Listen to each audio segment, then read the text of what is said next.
Sebastian was working a very long time also while developing our products, and now he has a new role. He is our global technology director. Thank you. That's actually was correct. Right, yeah, welcome. Was a lot of slides, right? So right now, this is a little connected to what we just saw. So right now we're talking about the examples, how can we use Copilot, how can we use agents to just be more productive in our daily life. And Martin was so kind to stay with me on the stage. So and before we start, I brought you a quote, which is this time not from me, so sometimes I just put on random quotes from me. And basically, this whole agentic AI, this whole framework which we just saw, this whole story where Joe and Martin was just telling, we're just starting here. And it's like a very good approach for the future, and it's maybe as well baseline for the future. And this is coming from someone you may know, the guy you should have invested months and years before in his company, so he wouldn't be here. But unfortunately, none of us did this, and we are not rich. So the CEO of NVIDIA, Jensen Huang, said basically exactly that this whole agentic approach is exactly the future. And why this is the case, we have 3 demos prepared today. We have a custom AI, HR, custom HR agent, and as well we go into Copilot Studio a bit to see like how can we build something like that with some practical examples. We will explore how Copilot enhances the sales process with different tools in the Outlook and as well in Dynamics. And then last but not least, we do have as well a little sneak peek of the Azure AI Foundry. We'll see how much time we have, because as well we have some new stuff which we can present. And as well, because you were all super excited about the voice stuff we saw today in the morning, we also have prepared something for that. But with no further ado, Martin, please start. Okay, let's jump into the demo. I hope I'm not opening anything. Okay, perfect. So, supposed to do the, we need to exit the, just a second. First time on the Mac. Yep.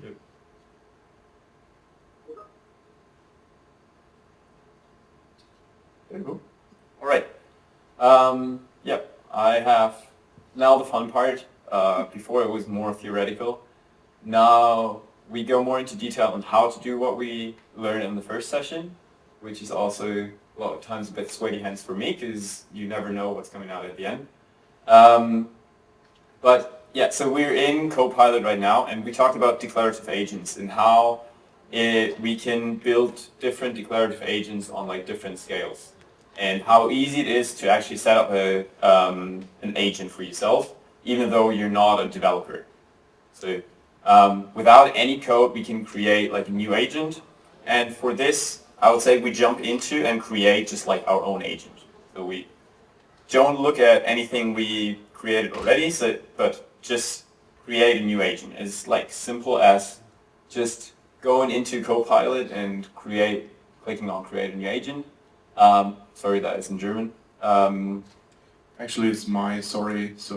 It's because of me. I don't know what happened. Actually, usually it's in English. I think it's fine. We'll do the prompts in English and then it's fine. So yeah, we can just start. We don't have to use any coding or whatever. We can just do natural language to say what we want to do.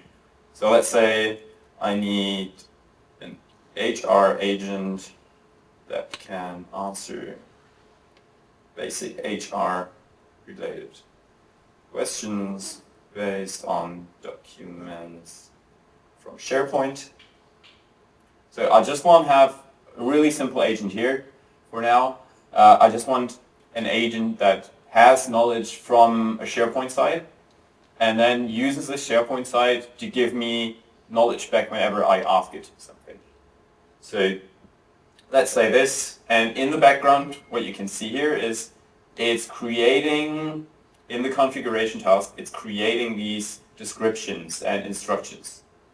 So I can just use natural language to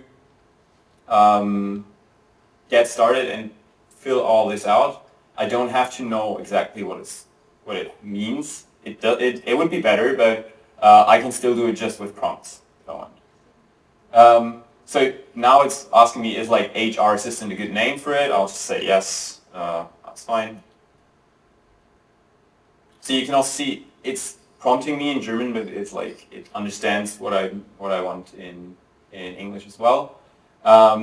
We can give more specifications to it. We can say like answer in a friendly and collegial. How do you write this? Collegial tone. I misspelled that. I think it should be fine. So it adds more context to it. It gives like more instructions. I could say it should be more chatty, it should be more professional, whatever I like. And I can also exclude topics that it should not talk about, for example. I can also say, let's say, do not talk about the salary of anyone, because I guess that would be a downside if I can just like ask Copilot what my... To know what everyone earns. Okay. I mean, it would be good for me, probably not good for the organization. So we can check, again, what we've done here, and it says like, it created all these different instructions and descriptions, and now I can add knowledge to it.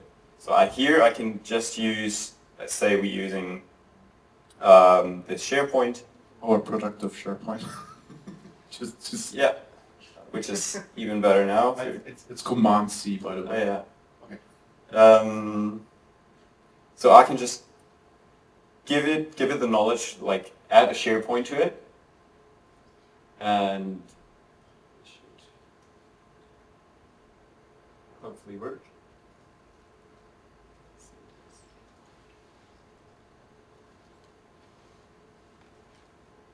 You have to scroll down or something. Sometimes it doesn't like this. Yeah. Yeah. So now we added the SharePoint to our agent, and it has now the capabilities to search through all the documents in there. And I hope I'm not exposing anything for the HR now. Oops. I'm not familiar with... What are you doing in the dictionary, actually? Just swipe to your right again. Put three fingers. Yeah. Yeah. See, it's also working on a Mac, so you don't need to have a Windows PC. Yeah. So we're creating this agent, and it should take just like a couple of seconds. Hopefully. Okay. And I'll go through the agent. And now I can ask it about different things. So let's say I know there's a document which is like giving an overview for onboarding. So I can ask it what is happening on my first day as a new... So no salaries. We'll try that later. As a new employee. So you can use this HR agent already as like an onboarding agent for new colleagues, so you don't have to go through everything. They can just like ask questions about HR related topics on the go. And now we see it's producing a lot of data, and it shows me, okay, it actually looked into the onboarding guide of proMX and gave me a lot of information on what's happening. If you're keen to know what a usual first day in proMX looks like, that's one. Maybe. Yeah. Well, my question, because you mentioned using this to create an onboarding guide or onboarding Agent. Yeah. for new starters. Yeah. But this is your personal, with So- the organisation. This is what we're coming through, because Okay. now you can we can try out more prompts later on as well. But you could go to the agent again. I'll do it all the time. So we can go through the agent and go on share.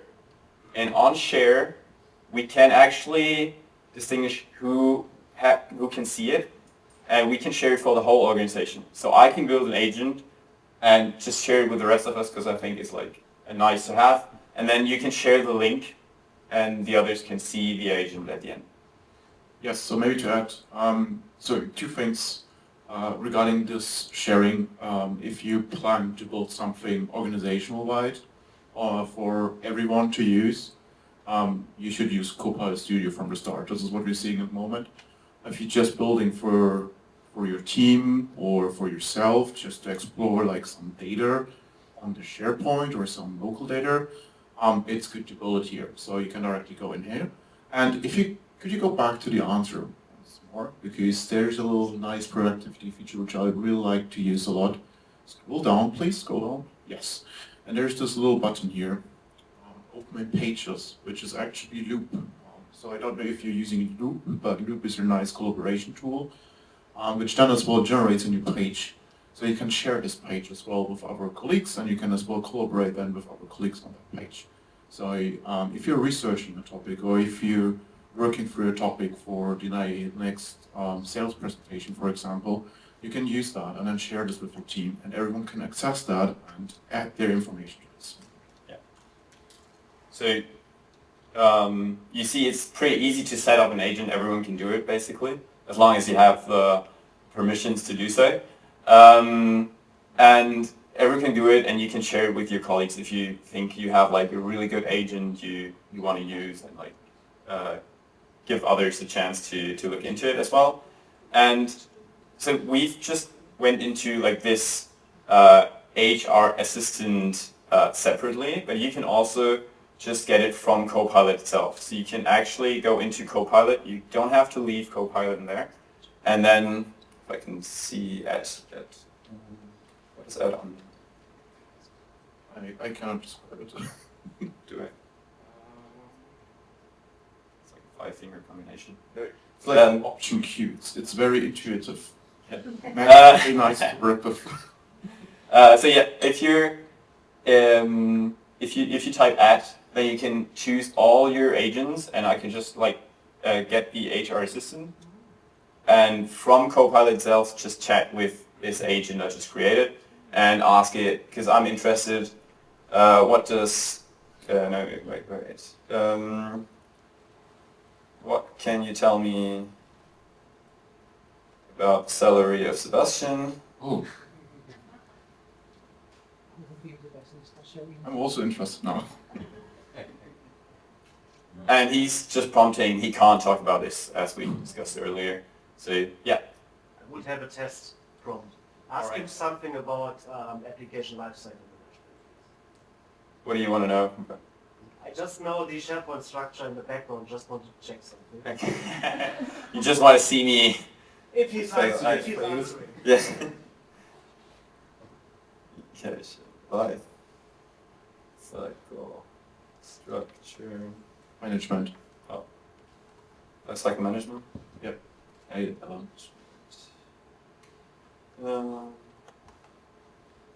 just open YouTube. Yeah, also something to, in general, working with the AI, if you're jumping topics, just open out on your chat. It's the easiest one, because it's very tough to have all the context. I'll just do it in the system. Right.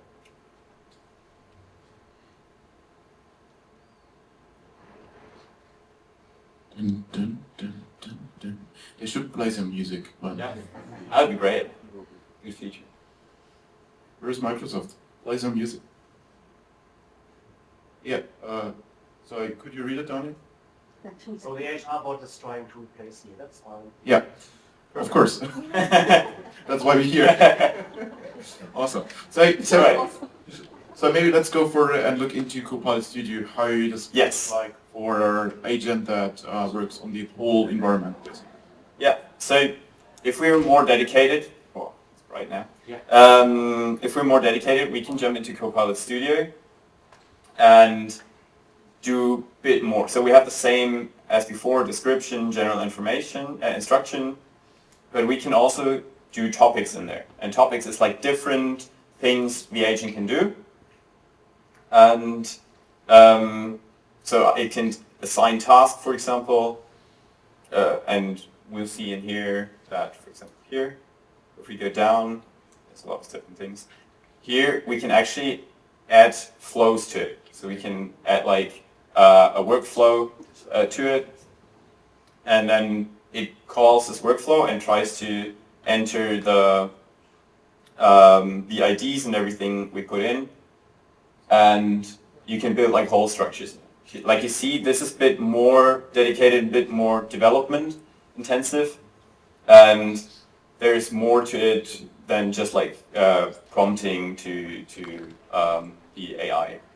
Yeah, basically we can give some railroads to the AI and as well put it into a sequence and let it work for us so that we don't need to replace Daniel. Yeah. And I think you want to jump into yours first, so I'm not... No, just go ahead. Okay. Then I will do the... Yeah. So what we have here is we built like a PO agent that can assign tasks and do all kinds of stuff, give me like an overview over a project. And for this, we'll just... you have it in Teams? Yes. Yeah, so we can jump into another agent. If we build it in Copilot Studio and it's not an extension to Copilot, then you get like an extra chat bot. So it's not an extension which you call from Copilot, but it's kind of like you're chatting with a person itself. And then you can just chat like normal. And let's say I want to see, I'm a developer and I want to see what my assignments look like in April, for example.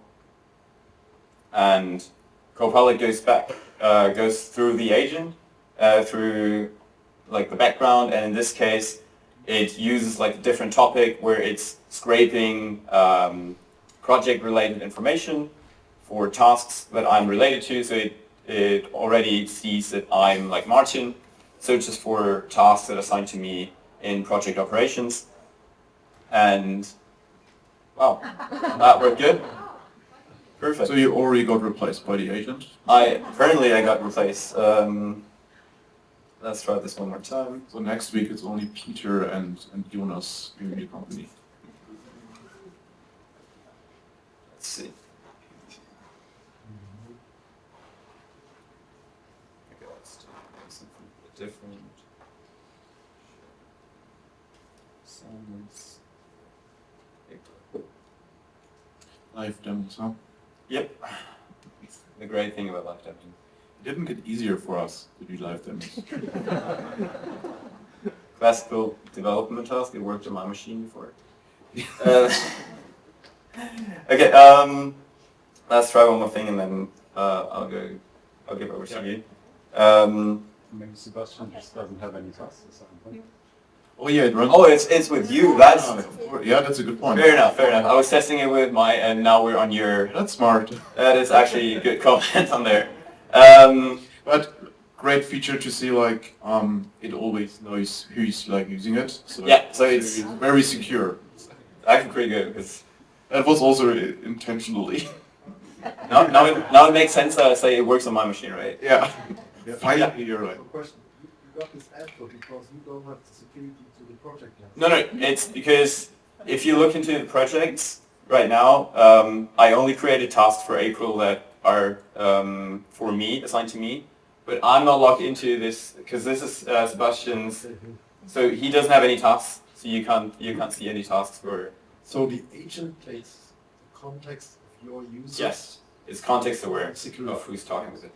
It's also, when we talk about Copilot and all those agents, there's security roles applied. So if there's data in the Dataverse you're not allowed to see in your role, then it can't look at this data when like searching for you. So yeah, let's search just for like TypeScript tasks in this project we're having, and hopefully this time it does not come back empty-handed.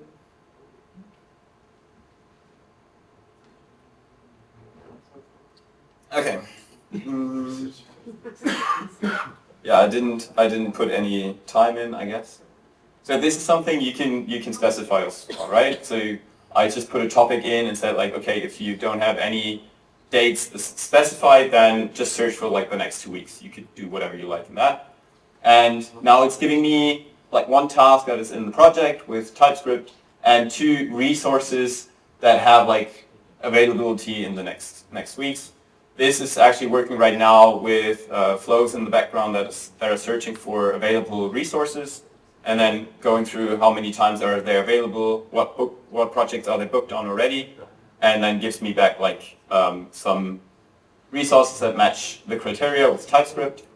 And then I can say, okay, assign the task to Jane. So I don't need to use the system anymore. Yeah, so you don't have to, like, it has all the information. We can just look into it quickly, so we're seeing the difference here.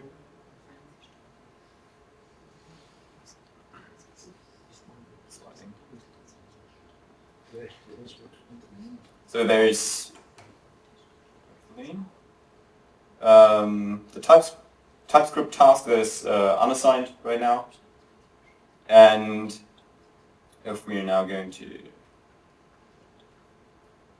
if we assign it now, we say yes. So this is just something I built into. You can also leave it with that, but I think it's a bit of safety if I just get like a recap on what it's doing afterwards. So it's not taking anything it's not supposed to do. So it's like an extra security level for you if you want to do things. So it just comes back and says like, do you really want to do this? Yes.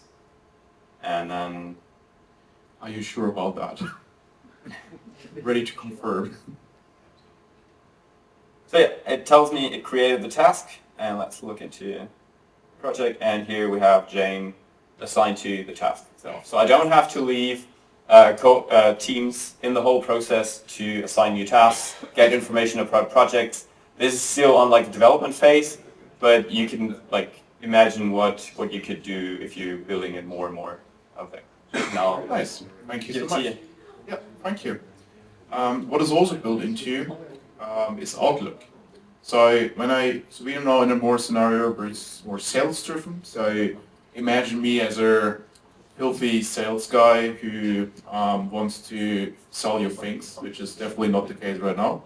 So as a sales guy, I do receive more and more emails, of course, because people are reaching out to me because I'm a good sales guy and I want to do some deals. So I don't want to block the sender here.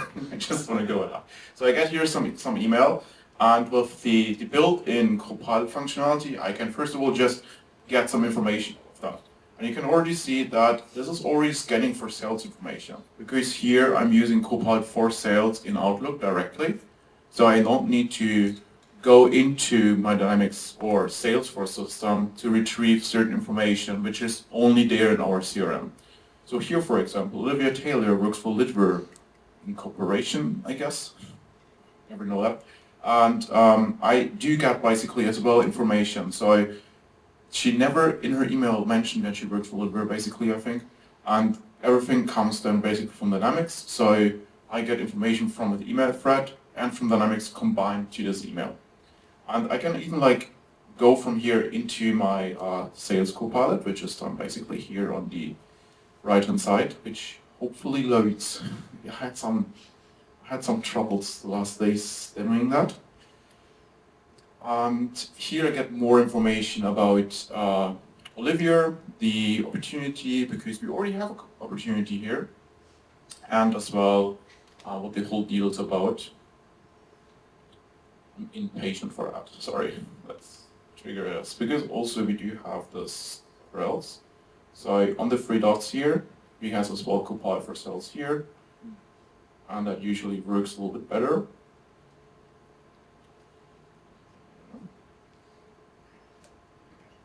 While it's loading, I can tell you what you should see in a second. Basically, it provides you all the general information about the opportunity. This is fully customizable, so we are able to add custom fields. So whenever you have some custom fields inside your opportunity or the information which are very critical for you, we are able to add that here and get you some relation. Let me... So as far as sales is concerned, Yeah. the Outlook for Sales portal is a separate view on the user sales environment. It's not just a shutdown of the web content. It uses the information from the sales in the web, but also combines it with information from Outlook, from Teams, and from your meetings, basically.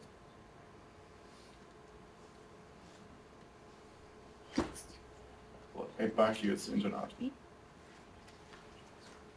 All right, while this is loading, let's maybe jump into the system because we are a little bit short on time and have more to show you.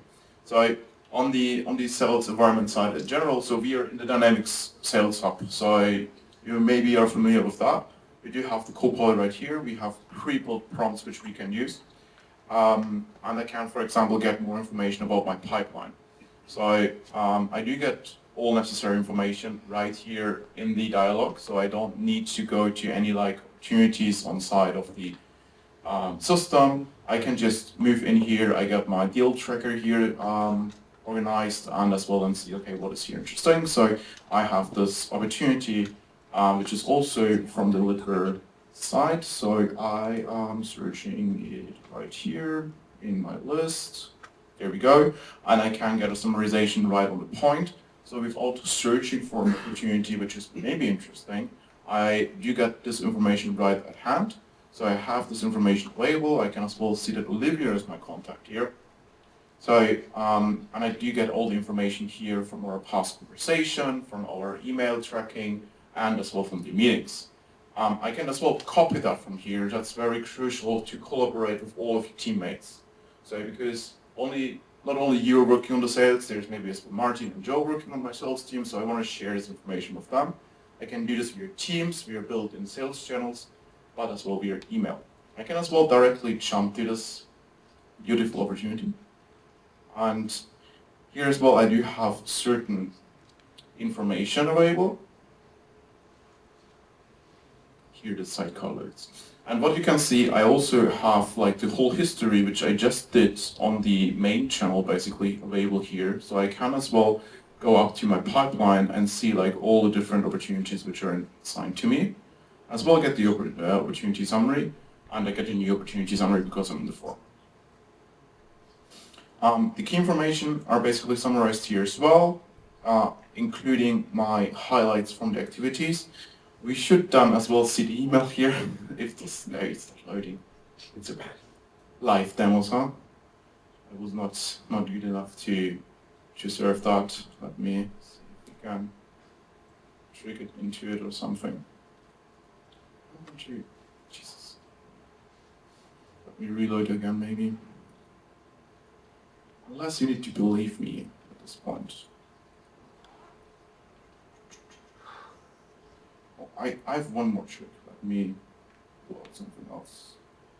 That you at least... The dictionary still makes me nervous. So, I guess this is not recorded, right? So, because you're seeing my Outlook.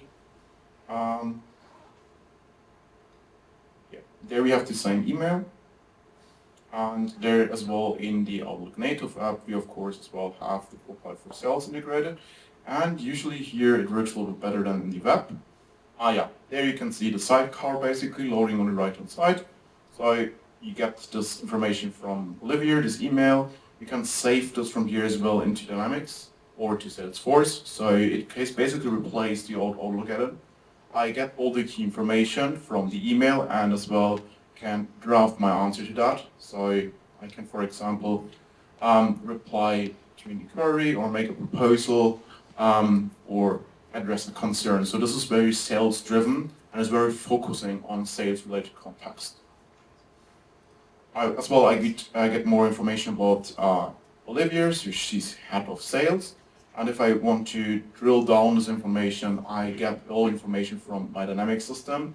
So I can directly call her. I do know where she's from, which like company she's working for, and maybe as well more information which we have in the system. And the nice thing here as well with the opportunity then, I don't need to leave my Outlook. I can live and breathe Outlook in Office. When we go to opportunity, I also get the summary, and I also get the, so here's the summary, and I also can scroll down and see the estimated revenue. I see the close date, which is the 30th of April, so that's quite soon. And as well that the what is the customer need, for example. We added this here. What I can also do from here, I can edit the record. So I don't, not even for that I need to jump into the system. I can just adjust the revenue from here to 80,000 because we just had a call, and this just makes sense for me.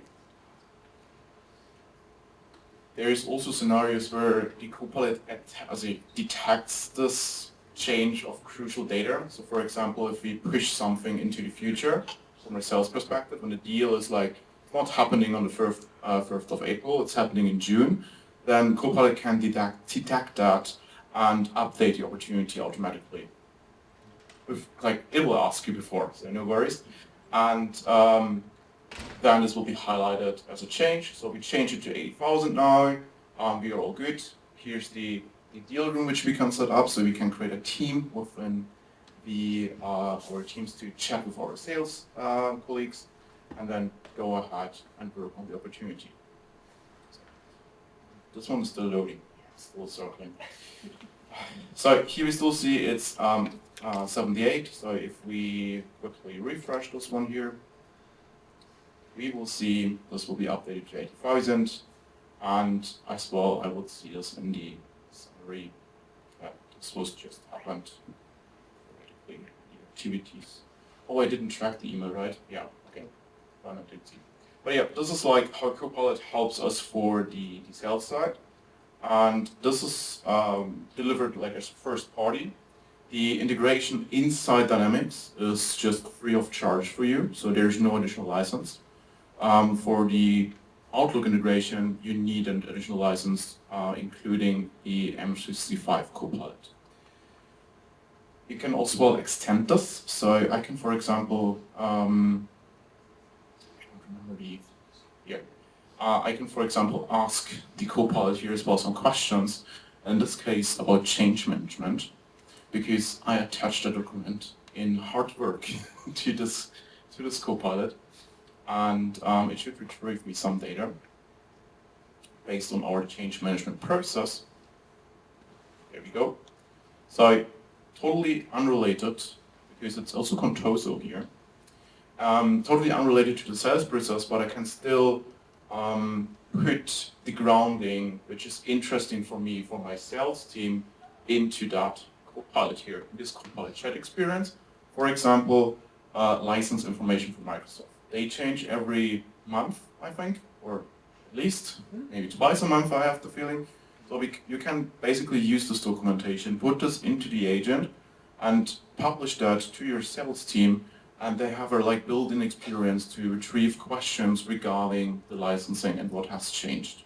So that's quite useful and very nice to bring in your own business data into the built-in functionality, because this is where the real fun begins, right? When it does know about my processes. Good, we have like no minutes left. I still have like a small example for the Azure AI Foundry, and here it's basically the pro-code approach in building the agents and the Copilot functionality. Martin showed the Copilot Studio, which is more on the low-code side. The pro-code side would be the Azure AI Foundry.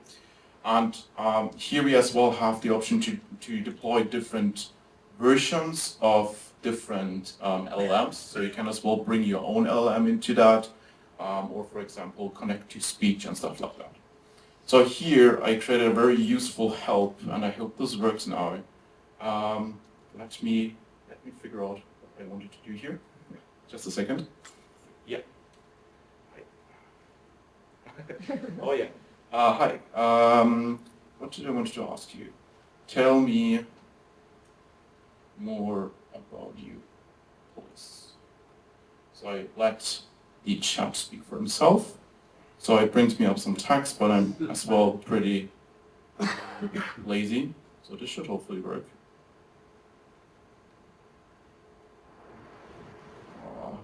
The demos is not with me today.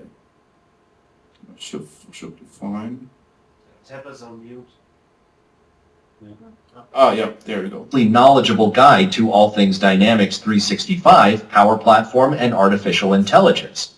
Think of me as your digital BFF who knows how to automate your workflows, optimize your CRM, and sprinkle some sarcasm along the way.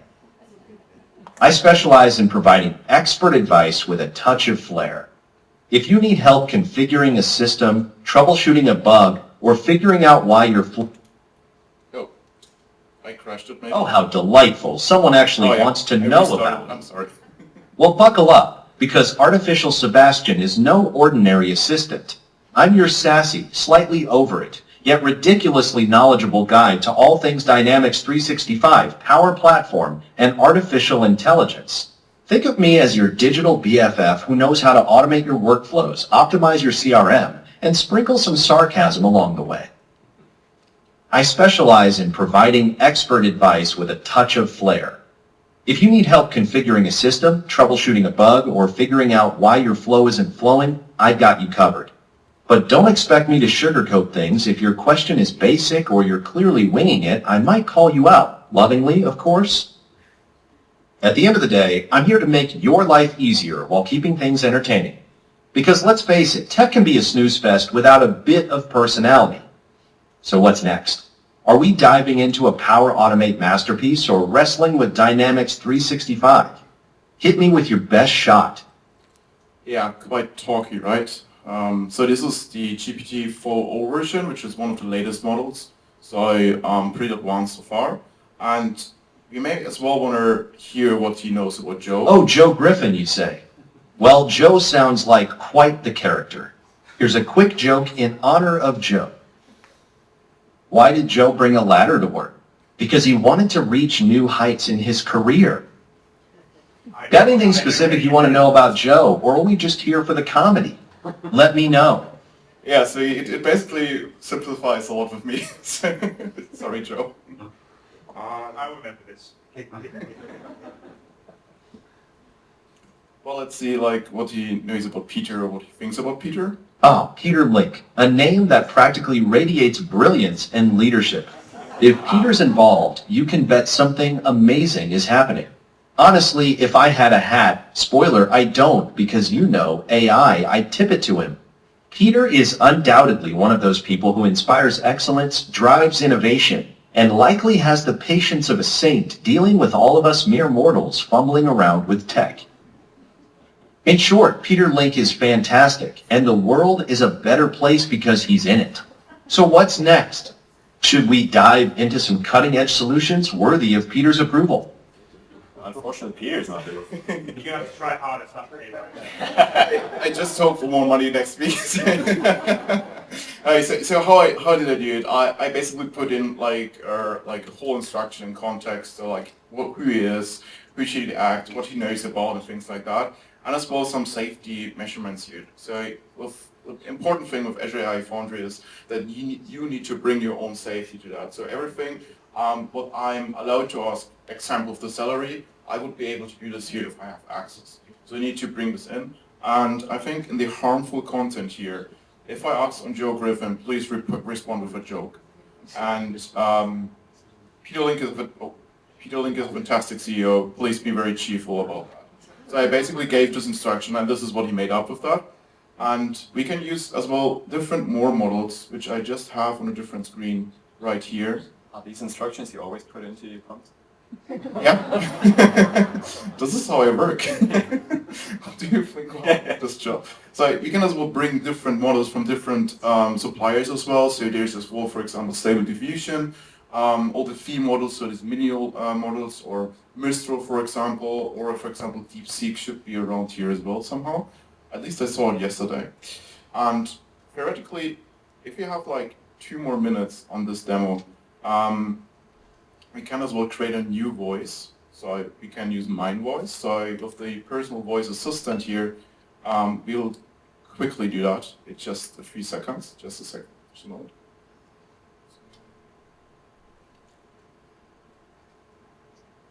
I need to consent that my voice is used. I'm Sebastian. I'm aware that a recording of my voice will be used by proMX to create and use a synthetic version of my voice. So I will point out that I may be not really perfect on this, but for right now this is fine. So, and what is now happening, the Azure AI service in the background creates this voice model with that, and then we have different scenarios, and we can later use that voice basically to, for example, connect it with custom agents working in the customer service. So here we want to do like an AI assistant. Hello, this is your AI assistant. How can I help you today? So I'm from this. Thank you. Very nice. Yeah. I can use that after. So and from this sample basically, I can first of all basically create more versions of that.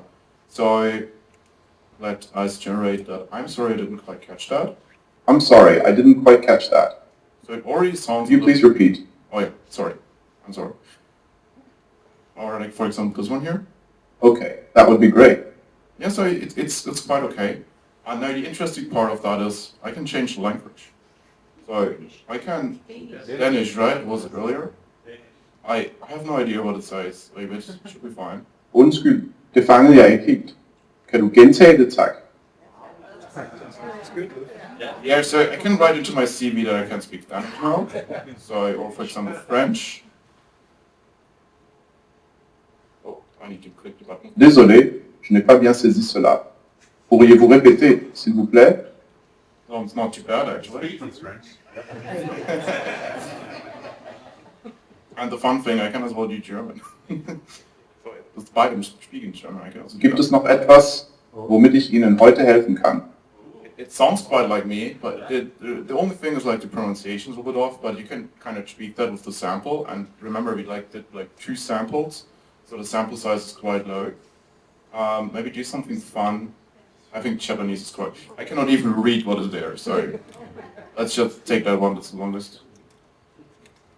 あなたのニーズに最適に応えるために以下のことをお勧めします。 Thank you. All right. Yeah, we can basically use these examples as well to, as mentioned, to use it inside. Yeah, to use them inside, for example, customer service agents or as well personal assistant agents. So we can use it across the board. Then, all right. Then we have something new, which was just announced 2 days ago. So while we are here, which is AI tools. And these AI tools are basically reusable functions which we can use in Copilot Studio in order to create more effort or more benefits of our copilots or of our agents. So we can use, for example, prompts. That's the very first thing which we can use from today on. So you can build custom prompt, you can prompt engineer based on dynamic input, data from your system, and use this prompt across multiple agents so that all makers in your environment can use the same agents or the same prompts basically. You can bring your own large language model, so what we just saw with the different models, you can bring them in from Azure AI Foundry into Copilot Studio to enhance your maker experience. This will come in the future. And as well AI flows, which is also a new feature, and actions will follow into the measurement of AI tools. Why is this important? This is because when we look at AI tools, we just speed up a little bit so we can have lunch. So all of this functionality like topics, prompts, custom models, APIs, all the stuff we're working with today will be just collateraled under AI tools. These AI tools then, if we zoom out, pair those with our knowledge sources. So with our business knowledge, or your business knowledge, not mine, please don't. With your business knowledge, bring this together. This then really provides a benefit, right? And then if we add some autonomy to that, so that this agent, they runs in the background while you're sleeping and providing you the next morning with more content, with more information, this makes a whole story well prepared, right? And then if we add foundation models, so we have like a foundation of LLM and foundation of AI functionality with that. And orchestrate the whole thing so that the AI can decide what tool to pick, what knowledge source to pick. Should it be autonomous or does it just rely on an AI answer? Then we talk about the next big thing, which is Model Context Protocol, and that's MCP. Why is this interesting? If we zoom out more, this MCP we can use for our agents and Copilot to communicate like this with errors, to communicate with the MCP. So yesterday we saw this Project Sophia demo where I stated that some of the dashboards, they look random or they're like not repeatable. With an MCP servers, this randomness is just gone. So we can always expect the same answer from the AI. We can always expect the same behavior from the agent depending on our use case. So if you have the same use case over and over again, the result, the extraction, and as well what we expect as an output will be the exactly same. So this is really the next step for us to build products with agents and AI to bring real business value for you. So because we can really rely on the knowledge and on the tools which we build in the background. And we are basically building these tools. All right, so yeah, as a summary before lunch, we saw Copilot Studio, custom agents. So you start to build your own agents or to extend the Copilot ones, which is also possible there.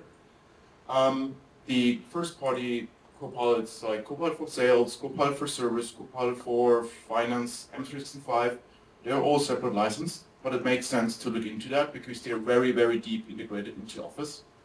And they can just, yeah, assist you a lot. And then as well, if you want to play around or bring in other models, train the model, do some testing, the Azure AI Foundry is your point of connection for any project. Yeah, and if you've wondered like when to use what, this is maybe a small cheat sheet for you when to use it. So Copilot, M65 and Copilot Studio for your personal productivity. The every business process is the Copilot Studio, and then as well building more complex solution is the Azure AI Foundry. And all this was like very new, right? Well, maybe not. Because all of this stuff, like Power App Studio or Copilot Studio, we already saw before. Knowledge sources, yeah, we have Dataverse. AI tools, yeah, there's something like Power Automate and stuff like that. And Copilot Actions, they're using Power Platform connections. So everything what we basically have talked about the last 2 hours now, we have done the several last years, all with you together, every day, every week. So stay with us for lunch. All right, thank you.